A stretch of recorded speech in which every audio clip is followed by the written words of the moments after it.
नमस्कार। कार्यक्रम सीधा कुरा जनतासँग हेर्नको निमित्त न्यूज 24 टेलिभिजन हेरेर बसिरहनुभएका र इन्टरनेटको माध्यमबाट विश्वभर हामीलाई हेरेर बसिरहनुभएका तमाम दर्शक महानुभावलाई हार्दिक स्वागत गर्दछु। म सम्झना भुजेल। अविश्वास दर्ता गर्न सकेनन् तर विश्वासको लागि मत माग्दा पनि दिएनन्। त्यही भएर प्रधानमन्त्री केपी शर्मा ओलीको सरकार सोमबारदेखि काम चलाऊ भनेको छ। ओलीले संसदमा विश्वास गुमाएपछि अब विश्वास बटुलेर सरकार बनाउने जिम्मेवारी आइपुगेको छ विपक्षी दलहरूलाई। बिहीबार राति 9 बजेसम्म बहुमतको दाबी पेश गर्न विपक्षी दलहरूलाई आग्रह गरिएपछि अहिले बुढालिन कण्ठतर्फ व्यस्तता बढ्दो छ। आउ जाउ बाक्लो रहेको छ। कांग्रेस सभापति शेरबहादुर देउवाले कम्मर कसेर धेरै पटक बसिरहेका छन् तर अविश्वासको प्रस्ताव समेत दर्ता गर्न नसकेको अवस्थामा ओली आफैले विश्वासको मत मागेर बाटो खोलिदिए झै भएको छ। यतिखेर विपक्षी दलहरूलाई अवस्था गोल मटोल बन्दैछ। विपक्षी दलहरूको बोली र स्वार्थ पनि कहाँ एउटै छ र सब आफआफ्नै ताना बानामा छन्। अहिलेका लागि ओलीलाई मत नदिएर उनको सेखी झार्न त एक ठाउँमा उभिए एमाले भित्रकै माधव कुमार नेपालहरू संसद छिरेनन्। ओलीलाई चोट त परेकै हो तर पल्ला कता भारी होला। अब यसको दृश्य भने अझै अदृश्य छ। अब खेलले कस्तो रूप लिने र कुन मोड लिने हो त्यो दृश्य पनि सफा छैन, यानी कि क्लियर देखिँदैन। अहिलेका लागि कांग्रेसले पुष्पकमल दाहालको नेकपा माओवादी केन्द्र र जनता समाजवादी पार्टीको आशा र भरोसा बढिराखेको छ तर समाजवादी पार्टीको हाल आफैमा बेहाल छ। ओली विरुद्ध एउटा जमात तटस्थ बस्यो, अर्को जमात विरुद्धमा उत्रियो। समाजवादीको यो व्यवहार के देउवाको साथमा सग्लो रहला? यही प्रश्नमा देउवाको दाबीले भाउ पाउने पक्का छ। यता ओली विरुद्ध माधव कुमार नेपालले पनि साथ त देलान् तर संसद छिरेर देउवालाई बोक्नु उनीलाई अझै पनि भारी नै पर्ने पक्का छ। देउवाको दाबीलाई हाबी बनाउन सकेनन् भने ढिलो छिटो बल फेरि ओलीको कोटमा नै पुग्ने निश्चित छ। ओलीले देशका लागि पनि धेरै गरे तर विपक्षी दलहरूको निष्कर्षमा भने मन परिने बढी गरे। ओलीले बारम्बार आफूलाई काम नै गर्न नदिएको गुनासो गरिरहे जसको परिणाम अन्ततः एमाले र नेकपा माओवादी केन्द्र पुनः बिउतिदा एमाले भित्र धेरैले ताली नै बजाए। गत वर्ष यो मुलुकभित्र जतिखेर कोरोना भित्रियो त्यतिखेरदेखि नै तत्कालीन नेकपा भित्र पनि कोरोना नै पस्यो। न नेताहरू नजिक हुन सके न त एक ठाउँमा नै बस्न सके। बारम्बार विचलन विग्रहको बोली मात्र गुन्जिरह्यो नेकपा भित्र र त आज फुटेको संघारमा छ। त्यसैको परिणाम अहिले नेपालको राजनीतिमा तरङ्गित भइरहेको छ। कोरोनाले गत वर्षको भन्दा यो वर्ष झनै चर्को रूप लिँदैछ। यता राजनीतिले पनि त्यस्तै रूप लिँदै गर्दा अब देशको राजनीति कस्तो हुने हो यो यकिन गर्ने अवस्था भने अझै छैन। विश्वासको मत लिने क्रममा बसेको संसदको बैठकमा सोमबार शीर्ष नेताहरूबीच जुहारी नै चल्यो। चर्चा धरहरादेखि रेलगाडीसम्मको भयो। एकले अर्कामाथि दिएको धोका गरेको बेइमानी छत्ता छुल्ल पारियो तर त्यही संसदमा तीनै नेताहरूले एक ढिक्का बनेर एक स्वर बनाएर लुटिएको नेपाली भूमि कालापानी लिपुलेख र लिम्पियाधुराको बारेमा गरेको ऐतिहासिक निर्णयको बारेमा भने कसैले चुसम्म बोलेन। जनता देशमाथि परिरहेको विपत्तिमाथि यसो गरौँ यसरी जुटौँ भनेर कसैले प्रस्ताव समेत राखेनन्। जय होस् नेताजीहरू, चिन्ता तपाईहरूलाई यति बेला कुर्सीको मात्र रहेछ यो आम दर्शकले देखे। अस्पतालहरू यति बेला चित्कार गरिरहेका छन्। आर्यघाटतिर सबहरूको लाम लाग्दै गर्दा पनि यति कठोर किन भएको होला हाम्रा नेताहरूको हृदय? अब सरकार कसको बन्ला, कसले कसलाई सहयोग गर्ला, अब दाबी गर्ने दलहरूको बहुमत पुग्ला या नपुग्ला यो चिन्ता दल र नेताहरूको हो। जनतालाई चिन्ता यतिखेर जसरी भए पनि बाँच्नु छ। निषेधाज्ञाको बीच पनि बिहान बेलुका हातमुख जोड्ने माध्यमको जोहो गर्नु छ। नेताजीहरू यदि तपाईहरूलाई जनताको माया छ भने खरिद किनबेच गरेर होइन, नेपालको अस्थिरतामा रमाउन खोज्ने विदेशीहरूको स्वार्थमा नलागेर यही मौकामा सर्वदलीय सरकार बनाए कति राम्रो हुन्थ्यो। त्यो सरकारमा केपीदेखि लिएर जेन, देउवादेखि लिएर दाहाल, ठाकुरदेखि लिएर भट्टराई सबैलाई भन्नुस् न। नेपालदेखि यादव पनि त्यही अटुन्न, बान्दे पनि त्यसैमा मिसिउन्। त्यो सर्वदलीय सरकार पहिला कोरोनासँग लडोस्, कोरोनालाई भगाओस्, सम्बोधन हुन बाँकी देशका धेरै मुद्दालाई किनारा लगाओस्, त्यसपछि तपाईहरू आफूमा लड्नुहोला। त्यो चाहे नयाँ चुनावमा होस् या संसदभित्र नै किन नहोस्। र आज बिर्सन र भुल्नै नहुने दिन माता तीर्थौसी। हरेक आमाहरू सुरक्षित रहून्, हरेक आमाहरूको दीर्घायु होस्। कोरोना विरुद्ध लड्न तिनै महान आमाहरूको आशीर्वाद हरेक नेपालीलाई लागोस्। निषेधाज्ञामा हिडडुल नगरौँ, जनस्वास्थ्यको मापदण्डको पूर्ण रूपमा पालना गरौँ। कोरोनाबाट आफू पनि बचौँ र अरूलाई पनि बचाउँ। आउनुहोस् यो सँगै सुरु गरौँ जनताको चासो, गुनासो र प्रश्न सहितको विशेष कार्यक्रम सीधा कुरा जनतासँग।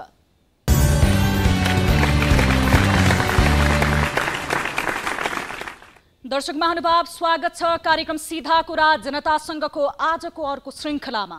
आजको श्रृङ्खला पनि हामीले विशेष गरेर यति बेला अस्पतालहरूमा बेडको अभाव छ, अस्पतालसम्म पुग्नको लागि एम्बुलेन्स सवारी साधनकै अभाव छ, अस्पताल पुगिसके पछाडि त्यहाँ अक्सिजनको अभाव छ, औषधिको अभाव छ र अहिले आएर यतिसम्मको अभाव भएको छ कि तपाईलाई कोरोना लागेको छ या छैन भनेर थाहा पाउने पहिलो विधि एन्टिजेन र पीसीआर टेस्टको किट समेत यति बेला अभाव भएको छ।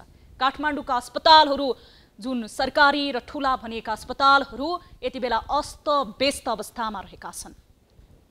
यो सम्बन्धी विशेष रिपोर्ट आजको कार्यक्रममा पनि हामीले समावेश गरेका छौं र सम्बन्धित निकायका व्यक्तिहरूसँग कुराकानी पनि गर्नेछौं।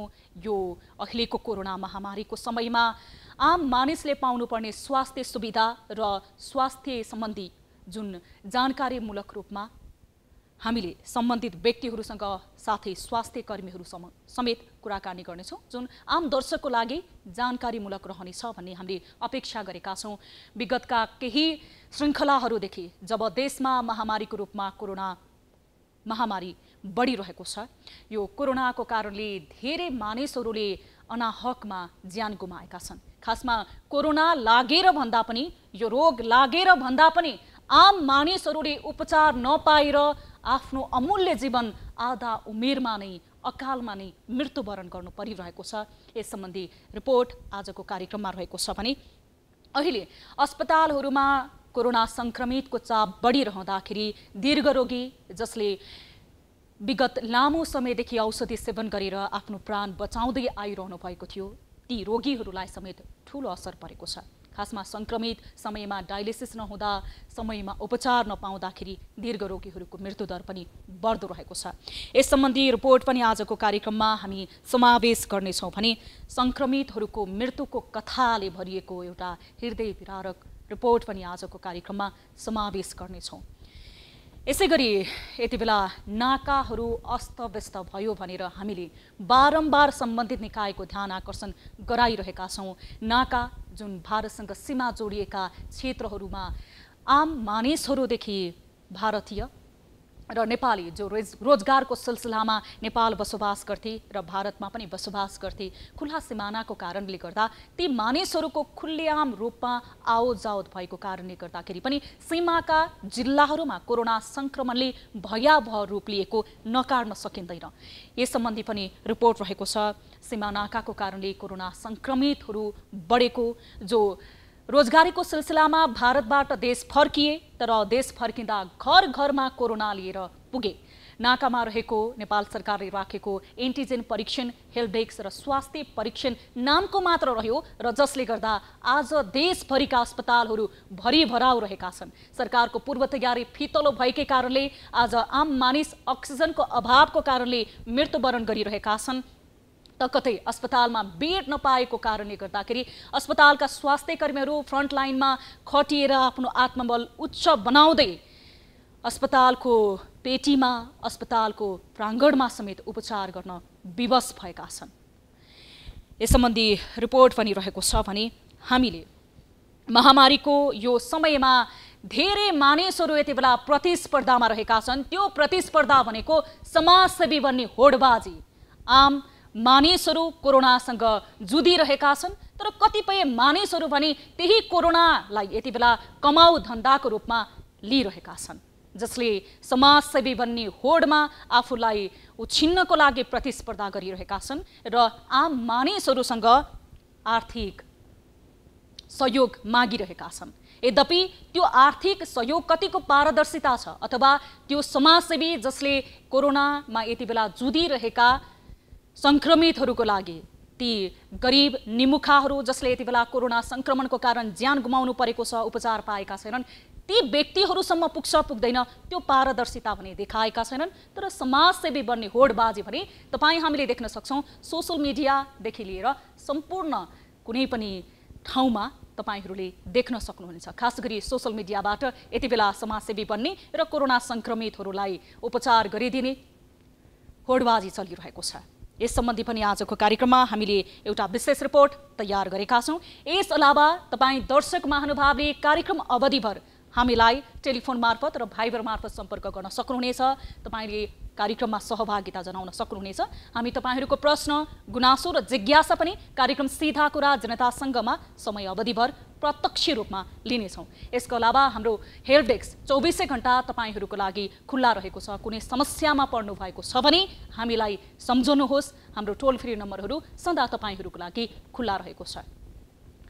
कार्यक्रमको सुरुवात गर्छु ताली र गालीबाट। यसअघि हामीले उठाएको विषय थियो प्रधानमन्त्री केपी शर्मा ओलीले नेपालमा कोरोना नियन्त्रणमा छ भनेर अन्तर्राष्ट्रिय सञ्चार माध्यमलाई दिएको अभिव्यक्ति झुटो होइन र भन्ने प्रश्नमा 68.56% अर्थात् 1062 जनाले तालीमा र 31.44% अर्थात् 487 जनाले गालीमा मत जाहेर गर्नुभएको छ।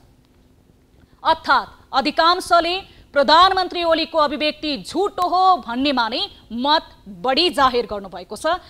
हाम्रो पात्रो एप्लिकेसन मार्फत ताली र गालीको मत हाम्रो दर्शकले दिएको प्रतिक्रियालाई हेर्दाखेरि अब ताली र गालीको लागि आजको विषय राष्ट्रपतिले आह्वान गरे अनुरूप प्रधानमन्त्री केपी शर्मा ओली बाहेकका दलले बहुमतको सरकारको लागि दाबी पेश गर्लान् अथवा सक्छन् भन्नेले तालीमा र सक्दैनन् भन्नेले गालीमा भोट गर्न सक्नुहुनेछ। भोटिङ सुरु हुन्छ अबबाट।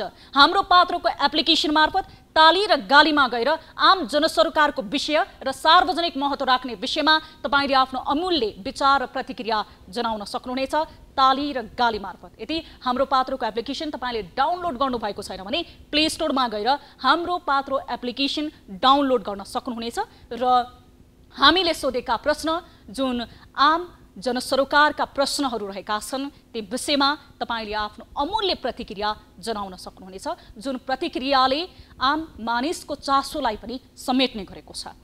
कार्यक्रमको सुरुवात हामीले ताली र गालीबाट गरिसके पछाडि दर्शक महानुभाव यहाँहरूको ध्यान आकर्षण गराउन चाहन्छु। निकै नै यति बेला भयावह अवस्था रहेको छ, कोरोनाको कहर चलिरहेको छ र यस सम्बन्धी जानकारीमूलक पनि तपाईहरूलाई हुन सक्छ र आम दर्शकहरूलाई सचेत गराउनको लागि हामीले एउटा सञ्चार माध्यमले गर्नुपर्ने धर्म पनि निभाइरहेका छौँ र कोरोना सम्बन्धी नै यो रिपोर्ट रहेको छ। संक्रमितले भरिभराउ छन् काठमाडौँका ठूला अस्पतालहरू। अब कोरोना लाग्यो अस्पतालमा गएर सहजै उपचार पाइन्छ भन्ने अवस्था छैन। बेड भरिएपछि संक्रमितलाई अस्पतालको बाहिर पेटीमा भुइँमा नै उपचार गराउनु पर्ने बाध्यता छ स्वास्थ्यकर्मी र अस्पताललाई। देशको संघीय राजधानीका अस्पतालहरूमा देखिएको यो कारुणिक दृश्यले समग्र मुलुकको चित्र प्रतिबिम्ब गरिरहेको छ। हरेक दिन थपिँदो संक्रमितको दरले अब अस्पतालहरूको अवस्था पहुँच बाहिर पुग्दा थप भार टेक्न मुस्किल देखिएको छ। अस्पतालहरूमा बेड अभावको समस्या बढ्दै जाँदा अर्कोतिर अक्सिजन अभावले बिरामीहरू तडपिरहेका छन् र मृत्युवरण गर्नुपर्ने अवस्थामा छन्। यही अक्सिजनको अभावमा ठूला साना सबै निजी अस्पतालहरूले संक्रमितको उपचारमा हात उठाएर सरकारी अस्पतालहरूलाई भार थोपारिरहेका छन्। महामारीको यो कहाली लाग्दो रूपको अवस्थाले हरेक सरकारी अस्पताललाई अस्तव्यस्त बनाउँदै गर्दा संक्रमितहरू जसरी भए पनि बाँच्न पाए हुन्थ्यो भन्दै जीवनको भीख मागिरहेका छन्। सरकार र उसका निकायको प्रयास एकपछि अर्को गर्दै फितलो हुँदा संक्रमितले झनै सकस भोग्नुपर्ने अवस्था विद्यमान छ। हाम्रा टिभी जर्नलिस्ट कृष्ण कन्दवा लिम्बू र महेश्वर केसीले तयार पारेको यो विशेष रिपोर्ट हेर्नु। शुक्रराज ट्रपिकल तथा सरुवा रोग अस्पतालको हाल बेहाल। कोरोना संक्रमितले बेड भरिएपछि काठमाडौँको टेकु स्थित शुक्रराज ट्रपिकल तथा सरुवा रोग अस्पताल अस्तव्यस्त बनेको छ। सोमबार दिउँसो ठूलो संख्यामा कोरोना संक्रमितलाई अस्पताल बाहिर पेटीको भुइँमा राखेर अक्सिजन सहित उपचार गराइँदै थियो। यसको सोझो अर्थ हो अस्पताल भित्रका कुनै पनि बेड खाली छैनन्। कोरोना संक्रमित बिरामीलाई टेकु अस्पताल ल्याएर जसोतसो भर्ना गर्न पाएकाहरूको भिड अस्पतालको बाहिरी प्राङ्गणमा बाक्लो छ। निजीले नलिएका अधिकांश टेकु अस्पतालमा, काठमाडौँका अन्य निजी अस्पतालहरूमा चाहर्दा भर्ना नलिएपछि टेकु अस्पतालले भर्ना लिएर गुण लगाएको कोरोना संक्रमितका आफन्तहरू बताउँछन्। अरू हस्पिटलमा अब पहिला केएमसी हस्पिटल लग्यो, त्यहाँ पनि लिन मान्नु भएन हैन। अनि अरू हस्पिटलमा लाँदाखेरि पनि त्यहाँ नभएपछि हामीले यहाँ इमर्जेन्सीमा राति 9:30 बजे 10 बजे लिएर आएको। झन् यहाँ चाहिँ बाहिर राखेर भए पनि उपचार गरिदिनु भयो। अनि पछि बल्ल भित्र लानुभयो। अस्पतालमा अक्सिजनको अभाव नभए पनि बेडको अभाव छ। बेड नपाएर बाहिरी पेटीमै उपचार गराइरहेका एक संक्रमितले चिकित्सकहरूले राम्रै उपचार गरिरहेको बताए। धेरै संक्रमित भएकोले उपचारमा समस्या परेको सबैले बुझ्नुपर्ने पनि संक्रमितको बुझाइ छ। बेडको अलि अभाव छ। अलि कोरोना भाइरसले गर्दा सबैलाई यस्तै आक्रामक छ विश्वव्यापी। त्यही भएर हो यहाँ राम्रो ट्रिटमेन्ट भइरहेको छ। सरहरूले गरिराख्नु भएको छ है। अब यो के छ भने अब सरहरूले गर्ने कुरा आफ्नो ठाउँमा गरिराख्नु भएको छ। निजी अस्पतालले महामारीमा पनि यसरी लुट्छन् संक्रमितलाई। उता कोरोना संक्रमितका अर्का आफन्त भने निजी अस्पतालप्रति आक्रोशित छन्। कोटेश्वरबाट कोरोना पोजिटिभ बुबालाई टेकु ल्याउनु अघि उनले नर्वेक र स्टार अस्पताल लगेका थिए। रकम धेरै असुलेको तर उपचार राम्रो नगरेको भन्दै उनी आक्रोश पोख्छन्। सुरुमा नर्वेक नै जाँदा एक दिन राख्दा 30,000 खर्च गरे पनि केही विशेष नभएको र त्यसपछि स्टार लगेर 14 दिन राख्दा 8 लाख रुपैयाँ सकिएको गुनासो पनि उनको छ। एक दिन नर्वेकमा लग्यो। नर्वेकमा दिनभरि राखियो। उसले 25-30 हजार जति खाइदियो। अनि यहाँ बेड छैन भने फिर्ता गरिदियो। अनि पछि फेरि स्टारमा लगियो। स्टारमा 14 दिन राखियो। स्टारमा 14 दिन राख्दाखेरि 20 को 19 भएन। लगभग 8 लाख जति त्यहाँ खर्च भयो। अहिले यहाँ ल्याएको 3 दिन भयो। 24 गते राति लिएर आएको। त्यस दिन बेड पाइएन, बाहिर राखियो। यहीँ ल्याएर अक्सिजन गरेर राखियो। अनि दिउँसो 3 बजेबाट भित्र बेड पाएर अहिले बुवालाई सोद्धाखेरि पहिले 14 दिन स्टारमा बस्यो भन्दा यहाँ केही राम्रो भएको छ भन्नुभएको छ। ढाडको समस्या भएर अस्पताल भर्ना भएका 2 युवक अक्सिजनको सहारामा फलामे कुर्सीमा पल्टिरहेका थिए। उनीहरू कोरोना संक्रमित नभए पनि भित्री बेड भरिएपछि एक बुढी आमाको बेड अभावमा बिजोक देखेकाले उनलाई बेड छाडेर बाहिर नै उपचारमा बसेका हुन्। मैले फेरि छोडिदिएँ क्या बेड। मैले छोडिदिएँ। एउटा आमा बुढी हुनुहुन्थ्यो, त्यही कारण मैले छोडिदिएँ। अन्त अहिले अब आफूले नै यसरी बस्नु परिरहेको छ। त्यो भएर उपचारमा आएकालाई फर्काउन मिल्दैन। डाक्टर शेरबहादुर पुन। उता अस्पतालका सरुवा रोग विशेषज्ञ डाक्टर शेरबहादुर पुनले पनि अस्पतालको क्षमताभन्दा बढी बिरामी राखेर उपचार गरिरहेको बताउँछन्। आएका संक्रमितहरूलाई आफूहरूले फिर्ता गर्न नमिल्ने भएकाले क्षमताभन्दा बढी संक्रमित राखेर उपचार गराउन अस्पताल बाध्य भएको उनको भनाइ छ। हाम्रो यो क्षमता यति यो होइन, यो भन्दा थोरै छ क्षमता। तर क्षमता भन्दा पनि हामीले कोसिस त गरेका छौँ नि त हाम्रो तर्फबाट। यो हुनु भनेको पनि हामीले उहाँलाई त फर्काएन नि। बिचरा उहाँलाई अहिले कतै फर्काएको भए उहाँहरूको हालत के हुन्थ्यो होला, त्यो बुझ्न जरुरी छ। हामीले त कोसिस गर्ने हो नि त। हामीसँग भएको सीमित स्रोत साधन होइन, जनशक्ति पनि थपिँदैछ होइन। यो भनेको एउटा कोसिस हो। अहिले टेकु अस्पतालले जेनतेन संक्रमित धानिरहेको अवस्था छ। तर संक्रमितको दर यही रफ्तारमा बढे यही अस्पतालले पनि भार थेग्न नसक्ने अवस्था आउने पक्का छ। त्यसैले सरकारी अस्पतालहरूमा बढ्दो चाप कम गर्न सरकारले निजी अस्पतालहरूलाई पनि संक्रमितको उपचार प्रक्रियामा ल्याउन आवश्यक पक्षको सम्बोधन गर्न ढिलाइ गर्न नहुने अवस्था छ। दर्शक महानुभाव, यस विषयमा हामी कुराकानी गर्दैछौँ। हामीसँग यति बेला कुराकानीका लागि शुक्रराज ट्रपिकल तथा सरुवा रोग अस्पतालका सरुवा रोग विशेषज्ञ डाक्टर शेरबहादुर पुन प्रत्यक्ष सम्पर्कमा जोडिनु भएको छ। यो कुराकानी निकै जानकारीमूलक पनि हुन सक्छ। तपाईहरूको लागि दर्शक महानुभाव, हामी उहाँसँग कुराकानी गर्नेछौँ।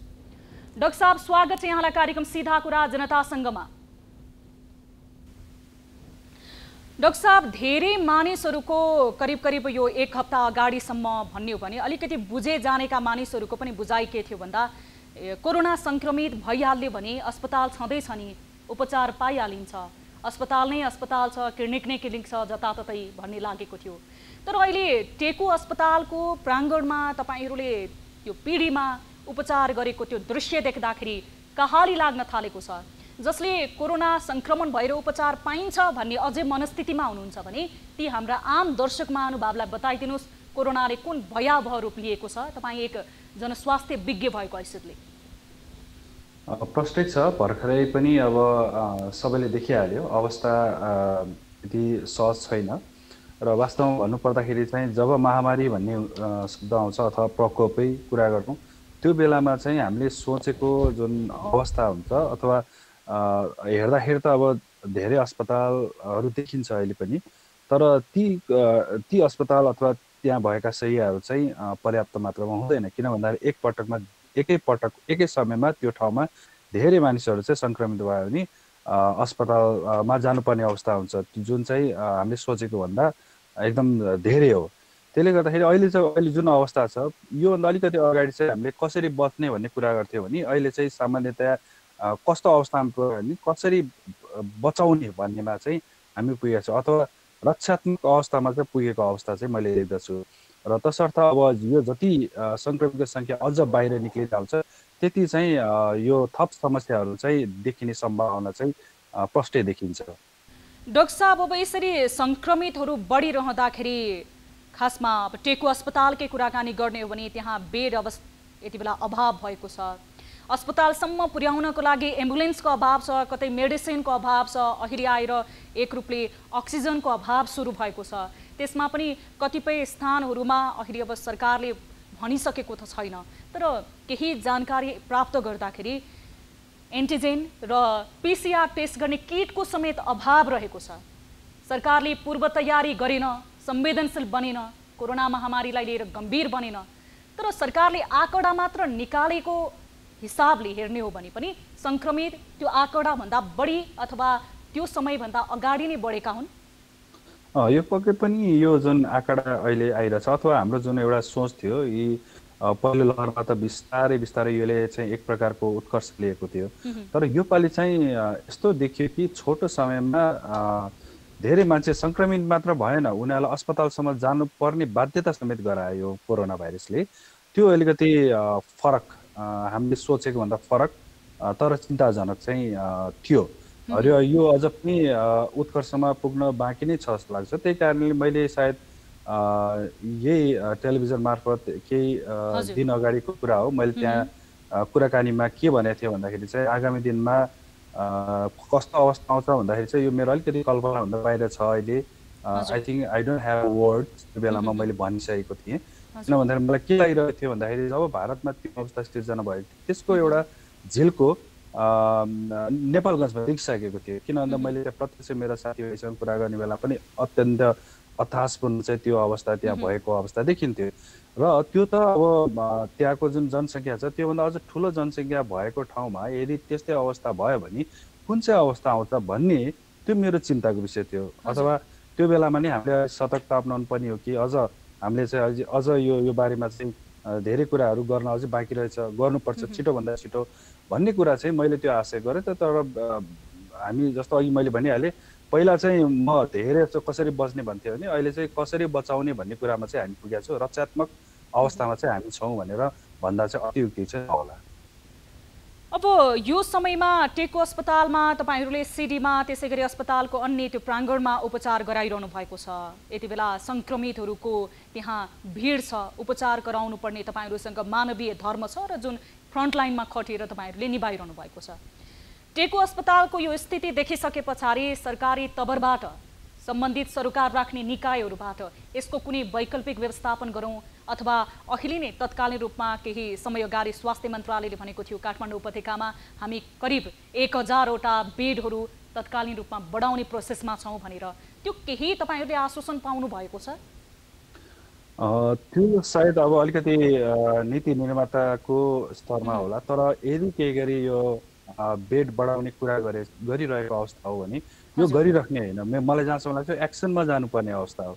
यति बेला त यो युद्ध स्तरमै काम गर्नुपर्ने। अहिले हामी चाहिँ एकतर्फी कोरोना भाइरससँग युद्ध विरामको घोषणा गरेका छौँ भनेको हामी अहिले जुन निषेधाज्ञा भनेको छौँ यो एकतर्फी हो। हाम्रो भाइरसले त गर्नु त एट्याक गरिरहेको छ, तर यो समयमा हामीले एक प्रकारले युद्ध विराम घोषणा गर्दाखेरि चाहिँ हामीले गर्नुपर्ने जुन कर्तव्यहरू छ त्यो सोच्ने प्लान गर्ने भन्दा पनि तुरुन्तै एक्सनमा जानुपर्ने अवस्था छ। किन भन्दाखेरि त्यहाँ जति त्यो दिनदिनै एम्बुलेन्सहरू आउँदै गर्दाखेरि चाहिँ अब यो टेकु अस्पताल एकदमै जस अरू अस्पतालको तुलनामा त सानो नै हो र हामीले त अब हाम्रो सकि नसके त्यो यो ठाउँ बढाएर भए पनि सकेसम्म उहाँलाई चाहिँ जानु नपरोस् भनेर नै त्यहाँ हामीले चाहिँ एकदम बाध्यतावश त्यो हामीले गरिरहेका छौँ।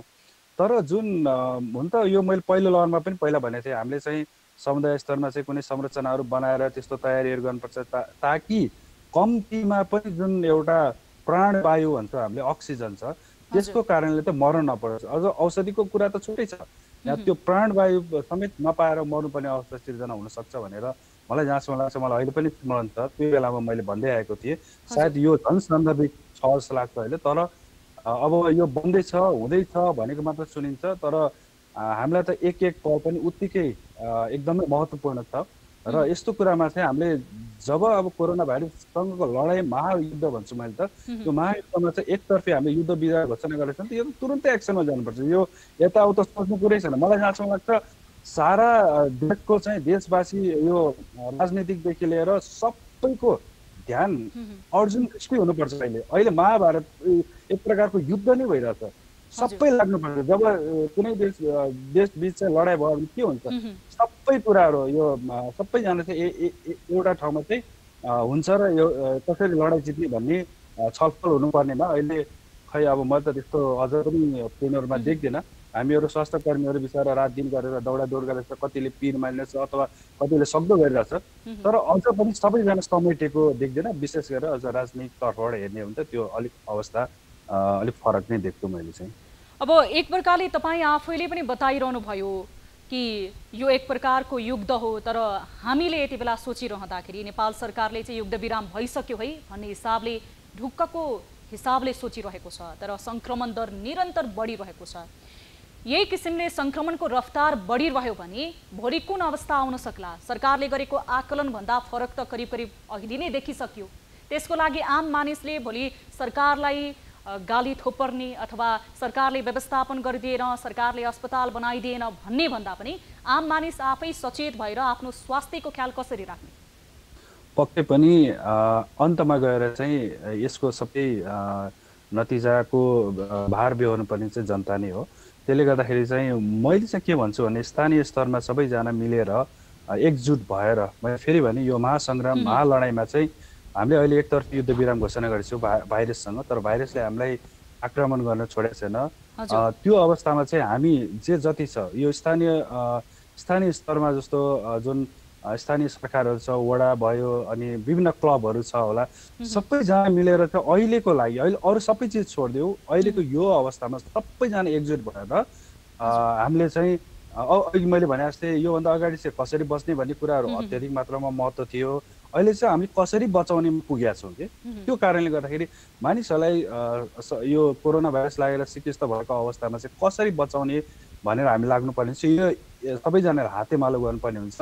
र मैले त पहिला अघि भने ठाउँ ठाउँमा चाहिँ हामीले यो जुन भनौँ न कोरोना केयर सेन्टर वा वाट एभर नाम, कोरोना ट्रिटमेन्ट सेन्टर जे नाम दिए पनि हामीले चाहिँ एउटा त्यो खालको संरचना बनाएर जो आइसोलेसनमा बसिराख्नु भएको छ उहाँहरूमा चाहिँ अलिकतिमा पनि अक्सिजन लेभलहरू ड्रप हुन थाल्यो भन्यो भने तुरुन्त त्यहाँ लगेर हामीले त्यो खालको चाहिँ सेवा दिन सक्यो भने अहिले पनि जुन अहिले मृत्यु भएको छ त्योभन्दा 50% भन्दा अझ कम चाहिँ हामीले यो मृत्युलाई चाहिँ कम गराउन सक्छौँ भन्ने यो अनुसन्धानहरूले देखाएको पनि छ। त्यसले गर्दाखेरि त्यो गर्न सकिन्थ्यो भन्ने मैले फेरि पनि भने, यो पहिलो लहरमा पनि भनेको थिएँ, झन् दोस्रोमा आएर झन् सान्दर्भिक भएको छ।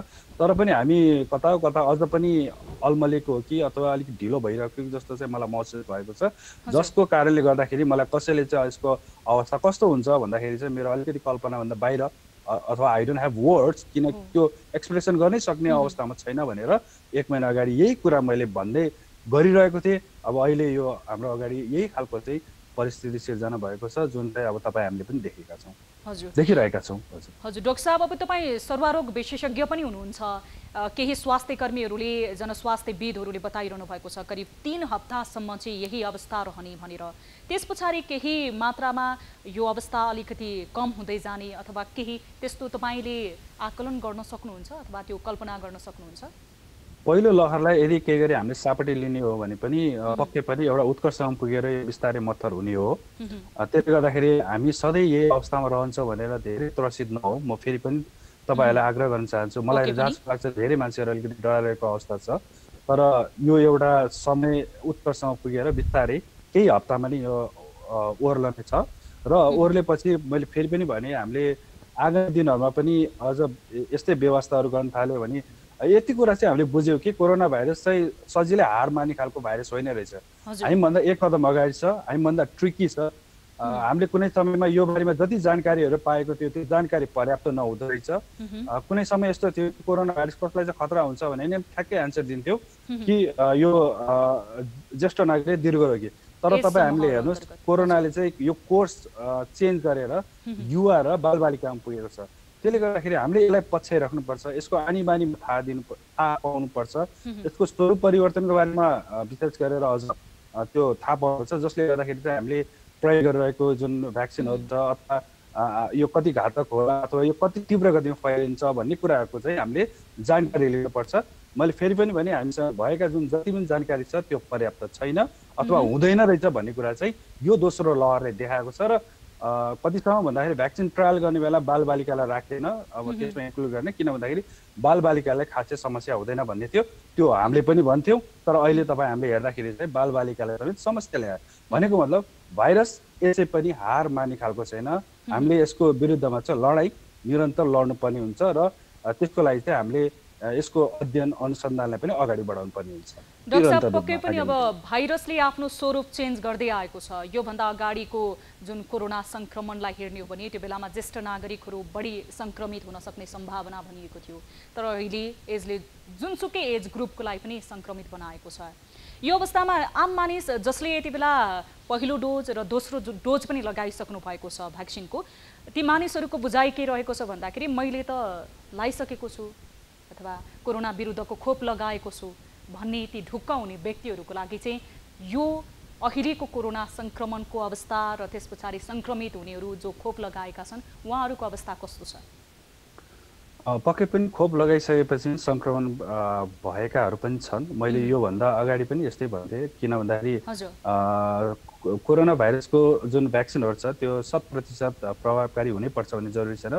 यो मात्र होइन, जति पनि भ्याक्सिनहरू छ तिनीहरू सबै 100% भन्ने हुँदैन। त्यसै कारणले हामीले सङ्क्रमण गराउन सक्छ है भन्ने एक प्रकारको हामीले भन्दै आएको थियौँ र अहिले पनि प्र्याक्टिकली पनि देखिरहेको अवस्था चाहिँ छ। तर अब यति हो कि त्यो अलिकति धेरै कडा हुँदैन अथवा जटिल अवस्था चाहिँ अलिकति पुर्याउने सम्भावना धेरै कम हुन्छ।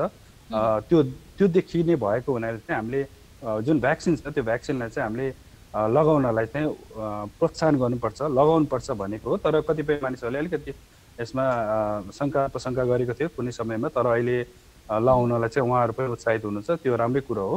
र यो लगायो भने चाहिँ मैले फेरि पनि भने 100% हुँदैन भन्ने त होइन, तर धेरैभन्दा धेरै हाम्रो समुदायका जो दाजुभाइ दिदीबहिनीहरू हुन्छ कोरोना भाइरसको जटिल अवस्थामा जाने सम्भावना चाहिँ अत्यन्तै न्यून हुन्छ भन्ने चाहिँ हो।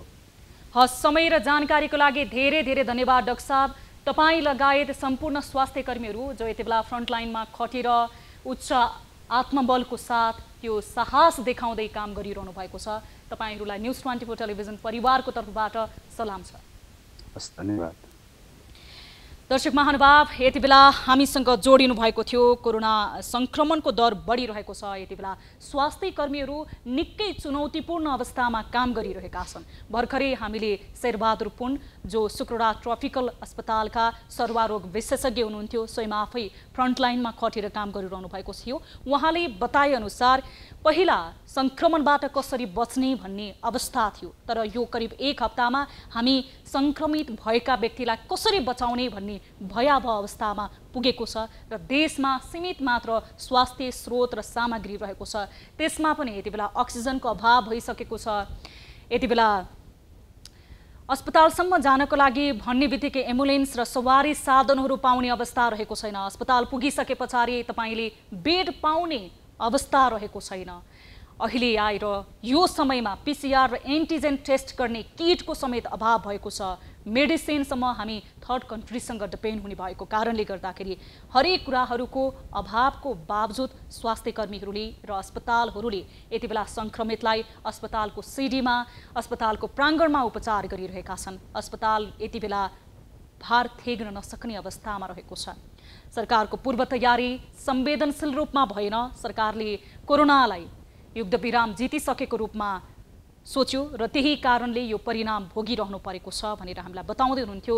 तपाईँ आम दर्शक जो यति बेला हामीलाई न्युज 24 टेलिभिजन मार्फत कार्यक्रम सीधा कुरा जनतासँग हेर्दै हुनुहुन्छ भने आफूले आफूलाई सुरक्षित राख्नुहोस्, स्वास्थ्य मापदण्ड पुरा गर्नुहोस् र कोरोनाबाट तपाईँ आफू पनि बच्नुहोस् र आफ्नो वरपरका परिवारलाई पनि बचाउनको लागि, आफन्तलाई पनि बचाउनको लागि तपाईँ संवेदनशील बनिदिनुहोस्। अब कुनै पनि सङ्क्रमण तपाईँलाई भयो भने तपाईँ कोरोना सङ्क्रमित भएर भन्दा पनि उपचार नपाएर मृत्युवरण गर्नुपर्ने अवस्था रहेको छ। सामान्य अवस्थामा हामी छैनौँ। यसको बावजुद उच्च मनोबल राखेर तपाईँ काम नपरिकन घरबाट बाहिर ननिस्किकन स्वास्थ्य मापदण्ड पनि पुरा गर्नुहोस्। अब लागौँ अर्को विषयतर्फ।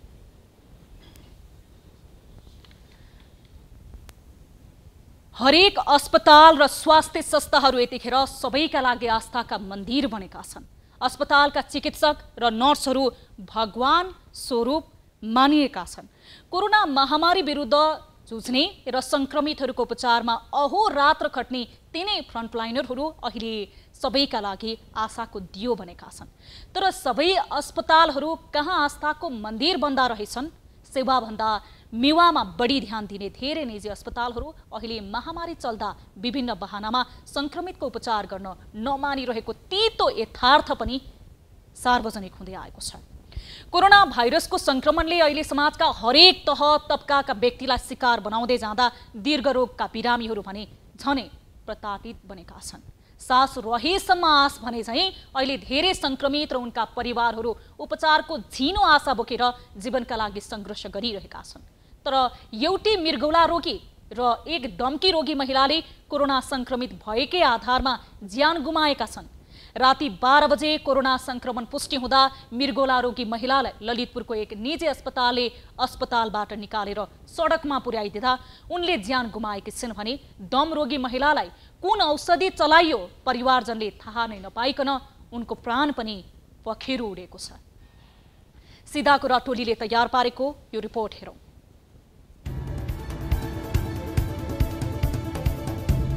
लाखौं खर्च गरे तर श्रीमतीलाई कोरोनाले टिपी छाडियो।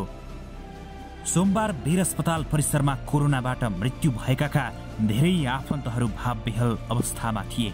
आफन्तको शव कति बेला निकाल्ने र अन्त्येष्टि गरिने हो भन्ने पीरले नै उनीहरूलाई सताइरहेको थियो। 1-2 जनाको मात्र शव निकाल्ने नगरिएकाले सोमबार वीरको शव घरबाट एकैपटक 11 सङ्क्रमितको शव निकालिएको थियो। यही पंक्तिमा थिए श्रीमती गुमाएको पीडामा उदास बनेका एक वृद्ध। 2.5 वर्षदेखि श्रीमतीको मृगौलाको उपचार गर्न नेपालगञ्जबाट काठमाडौँ आएका उनी आइतबारदेखि एक्लो भएका छन्। आफ्नी श्रीमतीलाई मृगौला रोगबाट बचाउन उनले लाखौं खर्च गरे। ललितपुरको निदान अस्पतालमा उपचाररत ती महिलाको मृगौला प्रत्यारोपण गर्ने तयारी पनि भइरहेको थियो। तर परीक्षणमा कोरोनासँग मिल्दोजुल्दो लक्षण देखिएपछि उनलाई निदानले मध्यरात 12 बजे अस्पतालबाट डिस्चार्ज गरिदियो। श्रीमानले बरु एक रातको 40,000 भए पनि तिर्न तयार छु, मध्यरातमा मेरी श्रीमतीलाई ननिकालिदिनुहोस् भनेर अनुनय विनय गरे। तर उनको केही लागेन। किडनी समस्या थियो मेरो श्रीमतीको। लास्टमा गर्दाखेरि अलि यो रोग हुन आयो र त्यति खर्च गरेर लाखौँ रुपियाँ मैले फालिसकेपछि मलाई एक रातको लागि उनीहरू नलघट्न पर्ने थियो। मलाई आश्वासन दिएर एउटा खटिया राखेर पनि एउटा आश्वासन दिएर बाहिर बरन्डामा राख्दै पनि मेरो साथ बात थियो कि जस्तो लाग्छ मलाई। नियति नै एक्लिनु रहेछ धनबहादुरको। मध्यरातमा श्रीमतीलाई लिएर धनबहादुर वीर अस्पताल पुगे।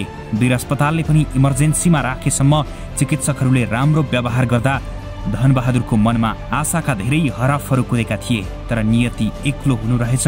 इमर्जेन्सीबाट वार्डमा सारेपछि संक्रमित अवस्थामा नै धनकुमारकी श्रीमतीले प्राण त्यागिन्।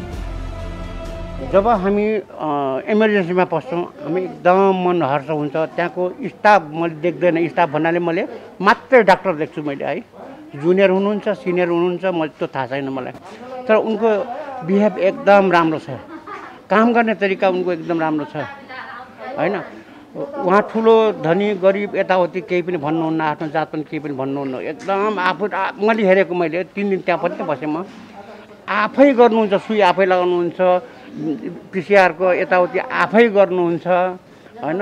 त त्यहाँ एकदम खुसी लाग्यो। त्यहाँ हुँदासम्म हामी बाँच्थ्यौँ होला जस्तो लाग्छ। त्यहाँ जबदेखि सारियो हामीलाई यता सारियो त अलिकति लापरवाही भयो, दबाई अब खायो दबाई भन्ने। अब निदान अस्पतालले धनबहादुरलाई आफूहरूसँग संक्रमितको उपचार गर्ने अक्सिजन नभएको भन्दै निकालिदिएको थियो, तर निजी अस्पतालले गरेको व्यवहारले भने धनबहादुरको मन छिया छिया बनेको छ। कथा उही तर पीडा फरक छ। दक्षिणकाली नगरपालिका 4 किलोका दिलीप गुरुङको पनि। उनी पनि वीर अस्पताल परिसरमा पीडाले थलिएको अवस्थामा भेटिए। विगत 12 वर्षदेखि दमबाट ग्रसित आफ्नी काकीलाई वैशाख 27 गते उनले वीरमा भर्ना गरेका थिए। सामान्य अवस्थामा रहेकी उनकी काकीलाई वैशाख 25 गते गरिएको परीक्षणमा कोरोना पोजिटिभ देखिएको थियो। अनि उहाँ नर्मलै हुनुहुन्थ्यो। अब 3-4 दिन अगाडिदेखि हामी रोटी खाइरहेको थियौँ। म अब वाक्क भएर मैले भात खाएँ भनेर एकदम नर्मल हुनुहुन्थ्यो। अनि त्यो दिन डक्टरले औषधि लेखिदिनु भएछ क्या यहाँको, अनि कोभिडको हो के को औषधि लेखिदिनु भने मैले नर्सलाई पनि सोधेँ। अनि हाम्रो बिरामीले डाक्टर साहबले औषधि लेख्नु भएको छ अरे, के लेखिदिनु भएको छ भनेर भने मैले। अनि सिस्टरले भन्नुभयो कि अब औषधि यसो हेर्नु यहाँ रहन्छ, म उता हेरेर भन्छु भन्नुभयो। अनि त्यहाँबाट उहाँले बेलुकैदेखि त्यो कोभिडको अब के त्यो थाहा छैन होइन, कोभिड चाहिँ पोजिटिभ देखेछ। संक्रमण देखिएपछि पनि काकीको अवस्था सामान्य रहेको र खाना तथा रोटी रुचिपूर्वक खाइरहेको अवस्थामा राति दिइएको औषधिले 24 घण्टा नबित्दै काकीको प्राण पखेर उडेको गुरुङको गुनासो छ। काकीलाई के औषधि चलाइएको हो भनेर सोद्धा पनि डाक्टरहरूबाट कुनै जवाफ समेत नपाएको गुनासो पनि उनको छ। ट्रिटमेन्ट त अब अलिकति उहाँहरूको गलत भनौँ के भनौँ, त्यो त अब चाहिँ कस्तो बिरामीलाई कुन दिनुपर्ने, त्यो अहिले कोभिड भनेपछि अरू रोगै छैन जस्तो लाग्यो यहाँ होइन। मलाई चाहिँ मेरो अनुभवमा कोभिडभन्दा अरू रोगै छैन जस्तो लाग्यो। अन्य रोगले थलिएकाहरूलाई पनि अहिले अस्पताल लैजाँदा कोरोना देखिनु सामान्य झैँ बनेको छ। त्यसमाथि सबैभन्दा बढी अहिले कोरोनाको शिकार पनि यिनै दीर्घरोगीहरू बन्दै आएका छन्। तर उनीहरूको उपचारमा पनि निजी तथा सरकारी अस्पतालमा नै लापरवाही देखिनु पीडाको अर्को पाटो बनेको छ।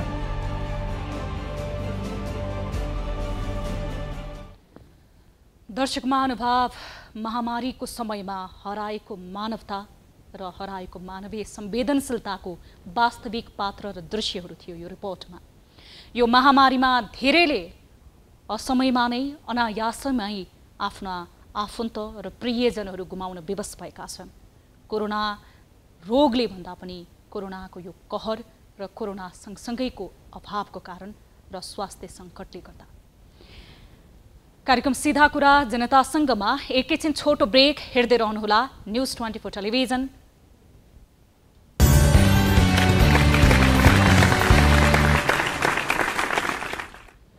ब्रेकपछि स्वागत छ दर्शक महानुभाव। कार्यक्रम सीधा कुरा जनतासँगमा आज हामीले कोरोनाको यो कहर र महामारीले सिर्जना गरेका विभिन्न पाटाहरूलाई कार्यक्रममा समावेश गरिरहेका छौँ र त्यसको सत्य तथ्यलाई बुझ्ने प्रयास पनि गरिरहेका छौँ र सम्बन्धित निकायसँग कुराकानी गरेर सम्बन्धित जनस्वास्थ्यविदहरूसँगको कुराकानी मार्फत यहाँहरूलाई केही जनचेतनामूलक र सचेतनामूलक सन्देश पनि प्रवाह गरिरहेका छौँ। अब लाग्छौँ अर्को रिपोर्टतर्फ, जुन रिपोर्ट रहेको छ यो महामारीमा समाजसेवी बन्ने होडबाजी चलिरहेको छ। यसैसँग सम्बन्धित महामारीका कारण देश विपत्तिमा छ। यही विपत्तिले धेरैको परिवार तहस नहस पार्दै गर्दा कसैलाई भने यही विपत्ति अवसर बनेको छ। यसका लागि उनीहरूले सामाजिक सञ्जाल प्रयोग गरेर राम्रो माध्यम बनाएका छन्। अभाव तनाव जताततै देखिएको छ। यही अभाव र तनावका बीच केही व्यक्तिले ठूला सरकारी अस्पताललाई नै माध्यम बनाएर सहयोगको हात फैल्याउँदै आफ्नो अभिष्ट पूरा गर्न निर्लज्ज बनेर अघि बढेका छन्। टिभी जर्नलिस्ट रिया भण्डारी र रोशन श्रेष्ठले तयार पारेको यो रिपोर्ट हेरौँ।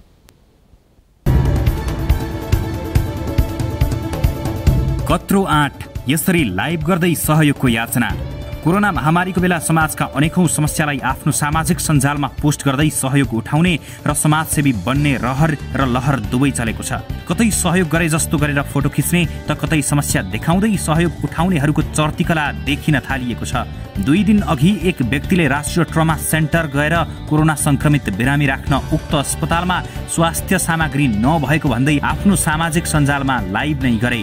उनको यो चर्तीकला हेरौं। If you can help with that, then हामीले चाहिँ चाँडोभन्दा चाँडो यो ठाउँ पनि हामीले सुरु गर्न सक्छौँ भनेर भन्नुभएको छ उहाँले चाहिँ हैन। सो उहाँले एउटा लिस्ट पनि दिनुभएको छ के चाहिन्छ यो ट्रमा सेन्टरमा उयो गर्नको लागि। If you guys can help in any ways कुनै कुरामा हैन please we need your help है। यसमा पनि हैन आफूले जे सक्छ। अब यहाँ हामीलाई अब बेडहरू चाहिरहेछ हैन। सो उतापट्टि वीर हस्पिटलमा अब हामीले लाइक दाइहरूलाई भनेर यताउति भनेर चाहिँ हामीले अब रिक्वेस्ट गरेर दाइहरूलाई एक-एकवटा बेड यस्तो गरेर कसले 2टा कसले 5वटा कसले 10वटा गरेर हामीले चाहिँ लगभग त्यहाँ पनि नयाँ कोभिड वार्डमा नि हामीले 150वटा जति बेडहरू हामीले स्टार्ट गर्ने भएको छौँ हैन। सरकारी अस्पतालकै नामको दुरुपयोग।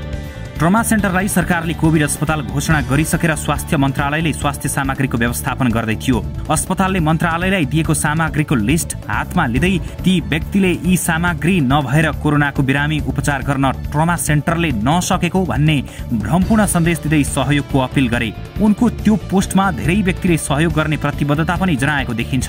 न्युज 24 को टोलीले फ्याक्ट चेक गर्न ट्रमा सेन्टरका निर्देशक डाक्टर सन्तोष पौडेलसँग पनि भेट गरियो।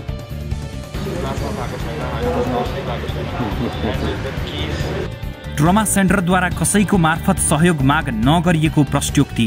पौडेलले ट्रमा सेन्टर सरकारकै स्वामित्वको अस्पताल भएकाले स्वास्थ्य सामग्री व्यवस्थापन कार्य स्वास्थ्य मन्त्रालयको सहयोगमा भइरहेको जानकारी दिए।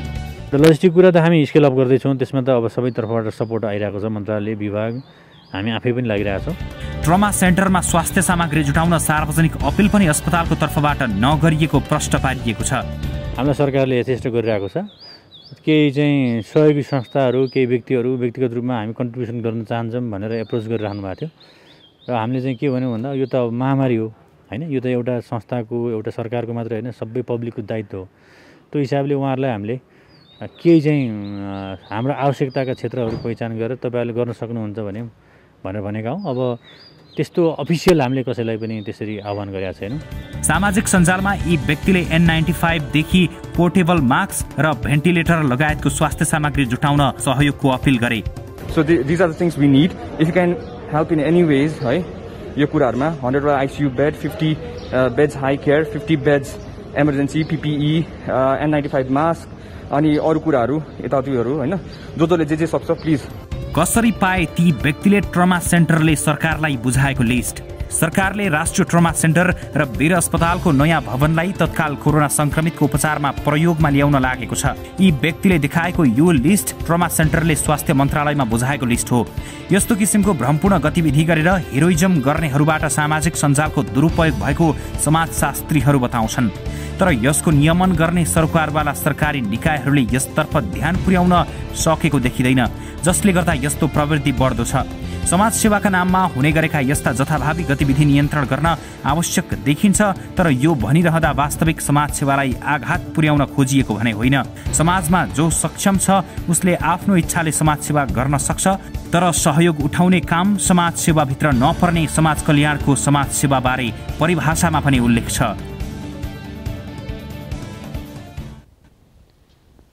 दर्शक महानुभाव, यस विषयमा हामी स्वयं व्यक्तिसँग कुराकानी गर्नेछौँ। यति बेला हामीसँग टेलिफोन सम्पर्कमा जोडिनु भएको छ ट्रमा सेन्टरलाई सहयोगका लागि भन्दै सामाजिक सञ्जाल मार्फत आह्वान गर्नुहुने हामी नेपाल युथ अर्गनाइजेसनका संस्थापक सुदन गुरुङ। सुदनजी, स्वागत छ यहाँलाई कार्यक्रम सीधा कुरा जनतासँगमा। अब समग्र मुलुक नै संकटमा पर्दा तपाईहरूले गर्नुभएको आह्वानलाई लिएर टिक्का टिप्पणी सुरु हुन थालेको छ, के प्रतिक्रिया दिनुहुन्छ? दिदी यस्तो छ क्या हाम्रो देशमा नि दिदी, हजुर, जहिले पनि राम्रो कुरा गर्दाखेरि जहिले पनि त्यो नराम्रो कुरा के भन्छ कुटा तान्ने मान्छेहरू व्यक्तिहरू बेसी हुँदो रहेछ क्या दिदी, हैन हो किन भन्नुहोस् न, हैन एउटा फर्स्ट कुरा चाहिँ। अनि अर्को कुरा चाहिँ के हो भने मलाई यसमा कुनै डर पनि छैन, मलाई यसमा कुनै लाज पनि छैन, हेर्नुहोस् हजुर, हैन हामीले सबैजना युवाहरू सबैजना स्वतस्फूर्तले त्यहाँ आएर हामीले सहयोग गरेको, अझै पनि हामी तपाईँको के भन्छ इमर्जेन्सी वार्डभित्र छिरेर हामीले सहयोग गरिरहेका छौँ। अहिले पनि तपाईँले यो तपाईँसँग कुरा गर्दा गर्दा मेरो त्यहाँ धेरैजना के भन्छ साथीहरूले चाहिँ तपाईँको चाहिँ मलाई अक्सिजन सिलिन्डरको लागि मिलाइदिनु भनेर फोन आइरहेको हुन्छ होइन दिदी। अब यस्तो समस्याको टाइममा होइन तपाईँको अब सबैजना जुट्ने कि टुट्ने भन्ने कुरा हो कि। हजुर अब यसमा भनेको तपाईले गर्नुभएको काम एकदम सम्मानजनक छ, तपाईको अर्गनाइजेसनले गरेको यो सराहनीय काम हो। तर ट्रमा सेन्टर जस्तो सरकारी अस्पतालका लागि कुनै पनि गैर सरकारी संस्थाले सहयोगको आह्वान गरिराख्न आवश्यक नै छैन। सम्बन्धित सोही ट्रमा सेन्टरका प्रतिनिधिले प्रमुख व्यक्तिले बताइरहनु भएको छ, कसैलाई पनि सहयोगका लागि अपिल गर्ने जिम्मेवारी नदिएको भनेर प्रश्न पार्नु भएको छ।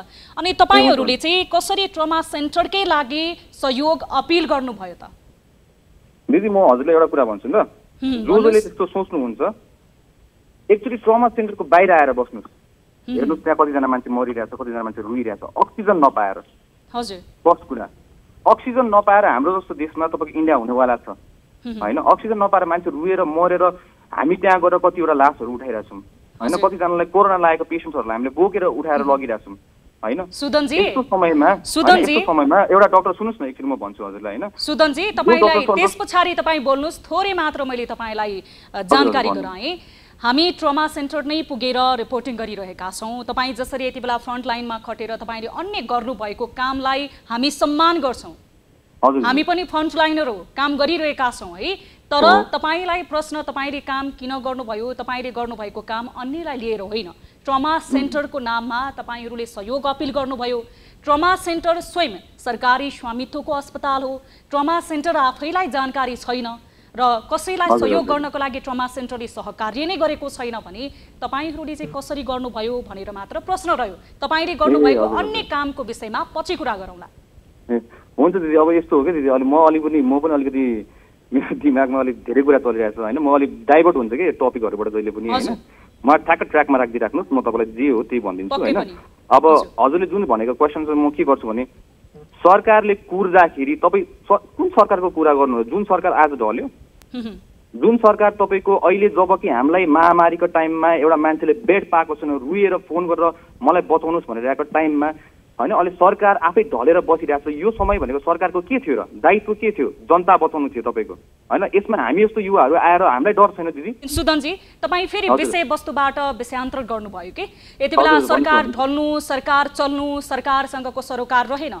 तपाईँ हाम्रो अगाडि यथार्थ छ र हामीले बताइरहनु पर्ने अवस्था पनि रहेको छैन। तपाईँले बताए अनुसार त्यो अवस्था पनि रहेको छैन। आम मानिसहरू जानकार छन्, अस्पतालहरूमा बेड अभाव छ, मेडिसिन अभाव छ, सबै कुराको अभावको बावजुद स्वास्थ्य कर्मीहरूले उपचार गरिरहेका छन्। सरकारको पूर्व तयारी फितलो भयो, यो हामीले तपाईँले र आम मानिसले स्वीकार गरेको कुरा हो कि हामीले तपाईँलाई प्रश्न गर्यौँ। ट्रमा सेन्टरको नाममा तपाईँहरूले सहयोग अपिल गर्नुको कारण आधिकारिक रूपमा तपाईँहरूले ट्रमा सेन्टरसँग कुनै सहकार्य गर्नुभएको हो? यदि मेरो प्रश्न बुझ्नु भएन भने सर्टकटमा मैले भने आधिकारिक रूपमा तपाईँहरू ट्रमा सेन्टरसँग आबद्ध हुनुहुन्छ, कुनै एग्रिमेन्ट भएको छ? दिदी त्यो एउटा एग्रिमेन्ट नेपालमा साइन गर्दाखेरि तपाईँको 10 जना मान्छे मरिसक्छ अहिलेको समयमा, फर्स्ट कुरा है। अनि एउटा हजुरको डाक्टर सन्तोष जस्तो डिरेक्टर होइन, हामीलाई 100 जना चाहिन्छ यो देशमा। फर्स्ट कुरा चाहिँ उहाँले हुन्छ नि, उहाँसँग हामी पहिला पनि भूकम्पको समय पनि हामीले काम गरेको हौँ होइन। सो उहाँलाई हाम्रो काम राम्रोसित थाहा छ, हामी कति मनले गर्छौँ भनेर। सो उहाँले हामीलाई एउटा के रिक्वेस्ट गरिदिनु भयो भने भाइ यो चाहिएको छ होइन, यसो छ, हामी पनि सरकारसँग पहल गरिरहेको छौँ होइन। अनि तिमीहरू पनि कुनै सक्छौ भने अब यसमा चाहिँ यसो मिल्छ भने होइन, अहिले यसो हेरिदेऊ न भनेर मलाई भन्नुभएको थियो उहाँले होइन। जुन चाहिँ एउटा डाक्टरको दायित्व हो होइन।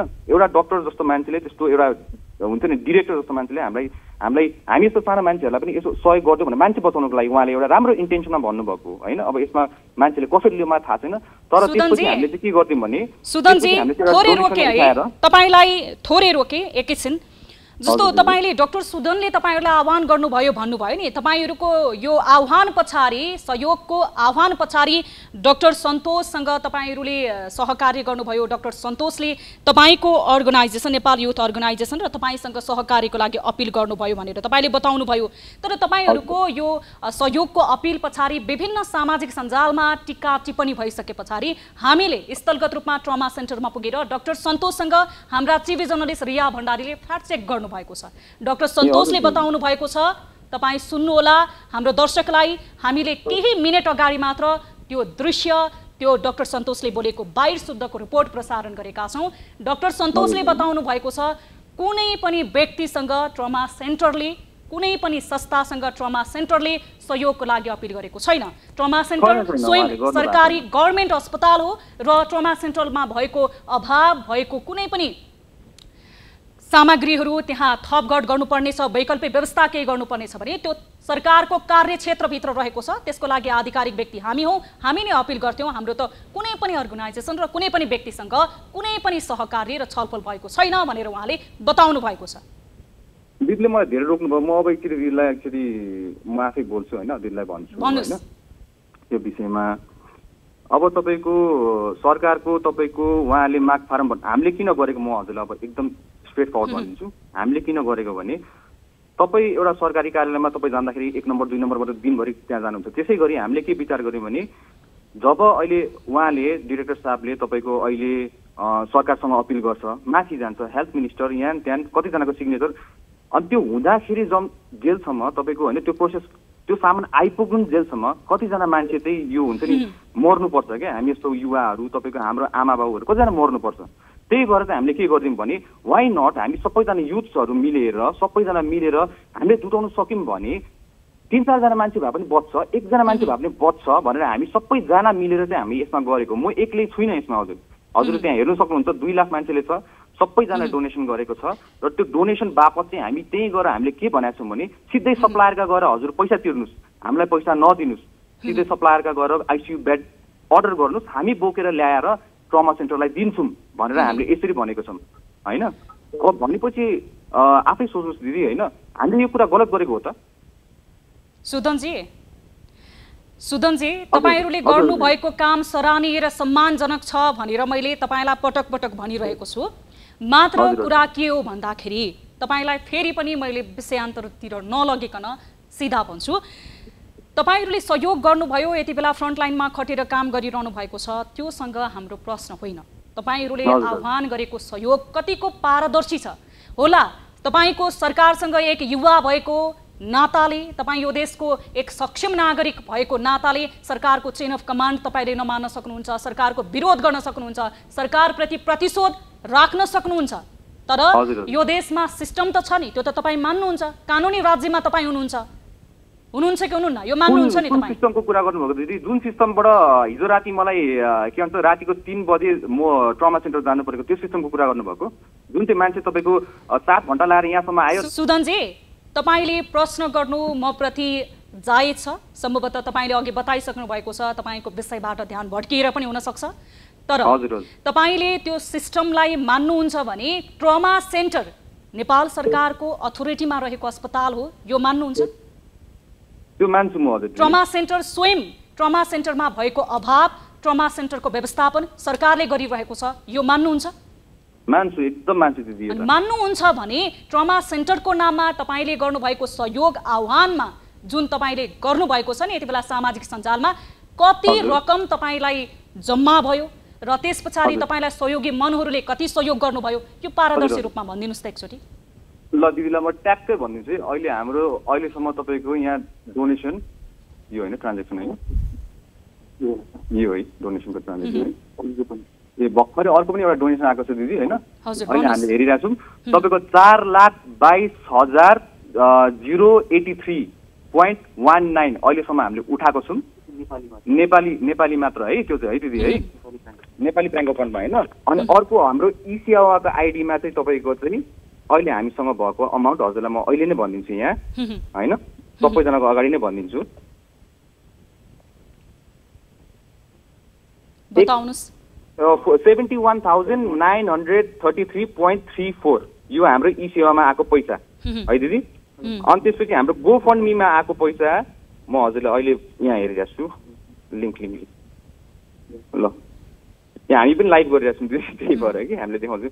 18,113 रुपिस अहिलेसम्म हामीले डोनेसनमा रिसिभ गरेछौँ।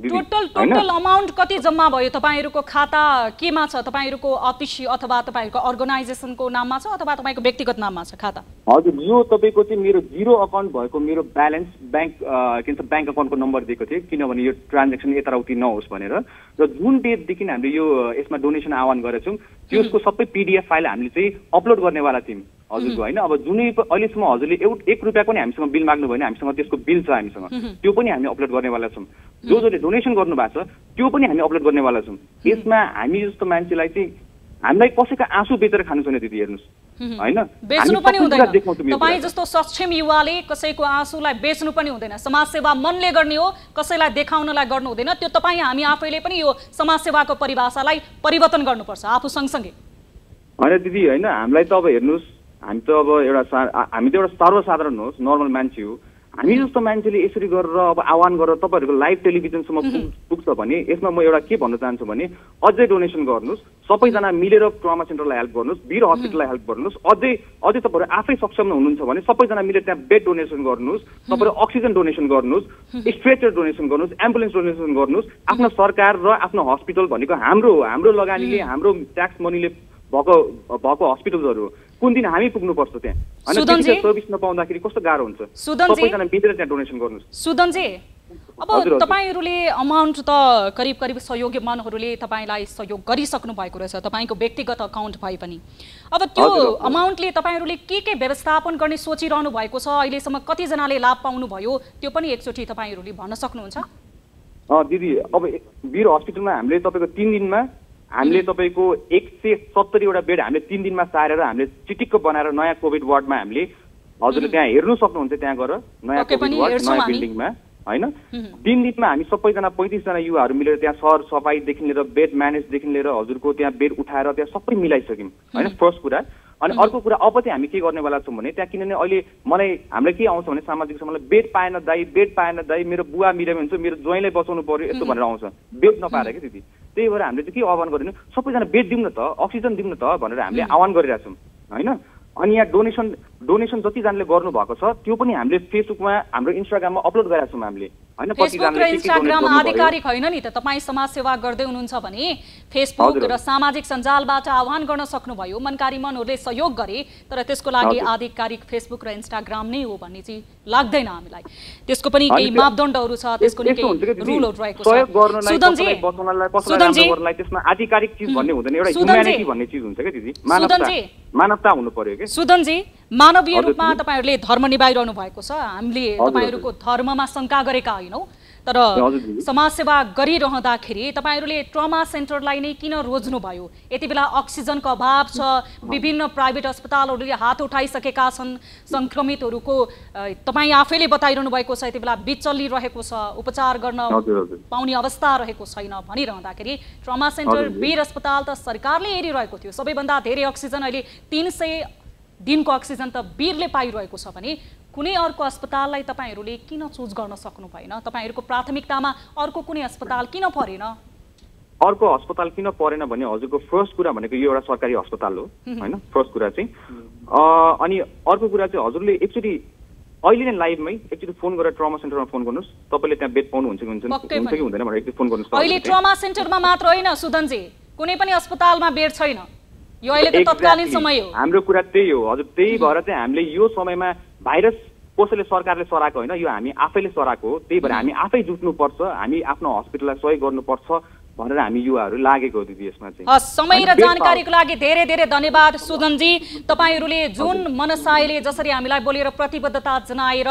यो धर्मले सेवाको भावनाले हामी युवाहरु मिलेर यो समाज सेवा गर्ने कार्य गरेका छौं र ट्रमा सेन्टर र वीरलाई हामीले जुन सहयोगको आह्वान गरिरहेका छौं भन्नुभएको छ व्यवहार तह त्यही नै देखियोस् तपाईहरुले गर्नुभएको कामको राम्रा न्यूजहरु पनि हामीले सम्प्रेषण गर्न सकौं हैन भने अब नियतमा नै प्रश्न उठाउनु पर्ने त्यो दिन न समय र जानकारीको लागि धन्यवाद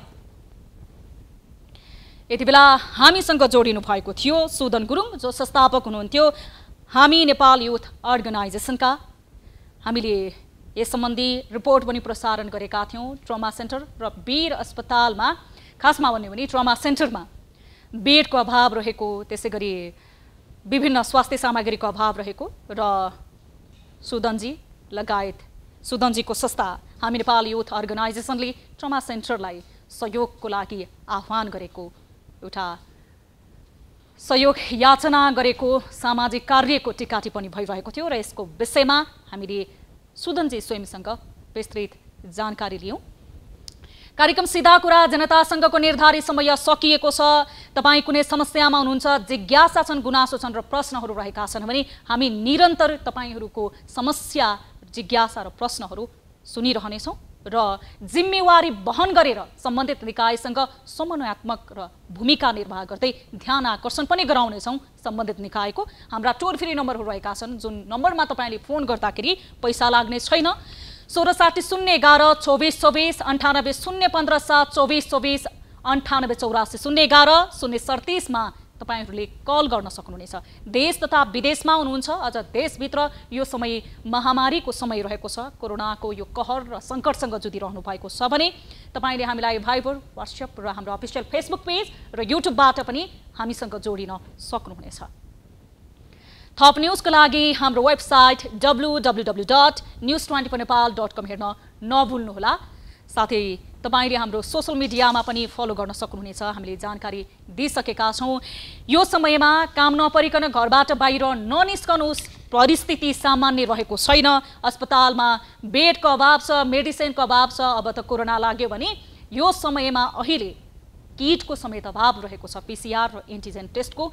त्यसैले घरमै बस्नुहोस्, संयमित भएर बस्नुहोस् र स्वास्थ्य मापदण्ड पूरा गर्नुहोस्, आफू बच्नुहोस्, आफ्ना आफन्तलाई बचाउनुहोस् र समाजमा सचेत नागरिकको पहिचान दिनुहोस्। कोरोनालाई हामीले हाम्रो स्वास्थ्य सम्बन्धी बानी बेहोरालाई निरन्तरता दिएर र प्रोत्साहन गरेर नै हराउनु पर्ने अवस्था रहेको छ। आफू पनि बाँचौँ र अरूलाई पनि बचाऊ। कार्यक्रम सीधा कुरा जनतासँगबाट म सम्झना भुजेल बिदा माग्दछु।